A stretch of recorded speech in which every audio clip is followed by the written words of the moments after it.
Hi and welcome to my channel. If you like what you see, please feel free to subscribe to the channel below. If you have any comments or questions, then please feel free to put them in the comments or questions section. Whilst you're on my channel, please have a look at some of my other videos and let me know what you think. Hi folks, and welcome back. I wanted to share with you a little bit about what I've learned about the lenses that I have in particular, but I believe that the same thing applies to most lenses. Now, most of you know, who watched the last video log will know that I have currently a collection of 5, which I think covers most of the sort of spectrum of lenses that an amateur such as myself would be expected to use. Now, my lenses start with a 24mm f2.8. I have a 50mm f1.8, and then I have a 18x55 f2.5 to 5.6. I have a 28x80 f3.5 to 5.6, and last but not least, I have a 75x300 f4 to 5.6. So that's my collection of lenses. But what is a lens? Well, for all intents and purposes, a lens is a means of collecting light and focusing it onto a sensor, or as it used to be, onto films. But it's a little bit more complicated than that in most modern cameras. So the lens itself, now this is my 18x55mm lens, will have all of the information that you require situated on the front, as you see here. And what does that mean? Well, the first set of numbers is the 18x55mm, and that tells you the focal point of the lens at the two extremes, whether it's all the way zoomed in or all the way zoomed out. The next set of numbers are to do with the f-stop, or the aperture settings. Now, the first one is 3.5, that would be at 18mm, and the second one is 5.6, and that would be at 55mm. So what happens to the light when it comes in? Well, the light comes in through the glass at the front, it passes through what's called the focus ring on this particular lens, and then it passes through the zoom ring. The lens then focuses the light and it comes out of the aperture at the rear of that, and that will focus it then onto the shutter, and then the light is deviated up at 90 degrees to what's called a pentaprism, which is situated at the top of the camera. The pentaprism function is simply to reverse the light so that the image that you see in the viewfinder is exactly what the lens is seeing. Otherwise, if it wasn't for the pentaprism, the image would be the wrong way around and it would be upside down.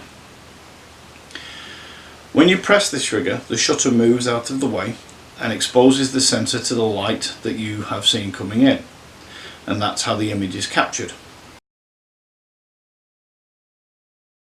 The images that you're about to see are taken with the camera positioned in one spot, not moved, and the settings were 1/250th for the shutter speed, f5.6, and the ISO was set at 100. So the first image that you'll see here is with the 24mm lens, and you can see it's quite a wide field of view. If we move on from that, you can then see that on the 50mm lens you've lost some of that field of view, but you've gained a little bit more detail in the up close image of the actual church. So the next image that you see is the 18x55mm. Now this one was zoomed all the way out, and if you compare it to the 24mm lens, you can see that the image is slightly wide. The next one was the 18x55mm with the lens this time zoomed all the way in, and you can see again, if we compare it to the 50mm lens, the image is a little bit narrower, and you've gained some of the detail, but you've lost that field of view. So the next image that you see here is the 28x80mm lens. Now this was zoomed all the way out again, and again, if you compare it to the 24mm, you can see that the 24mm is a slightly wider field of view, but the 28mm gains more detail.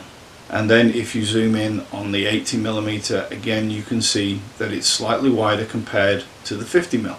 So the final lens is the 75x300. This is what I would class as my zoom lens.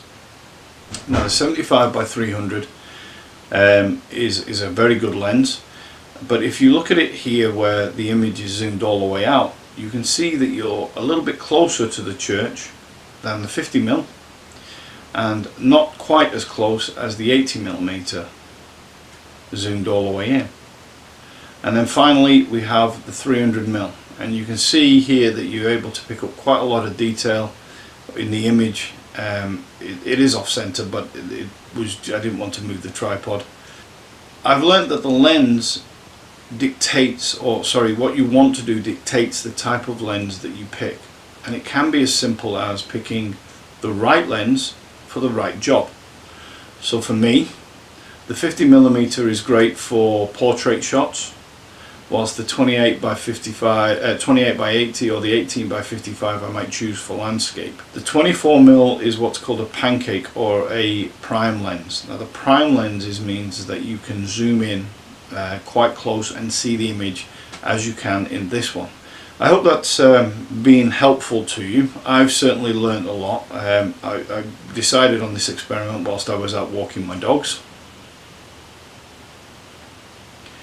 And I hope you've enjoyed my little bit of a lesson on lenses.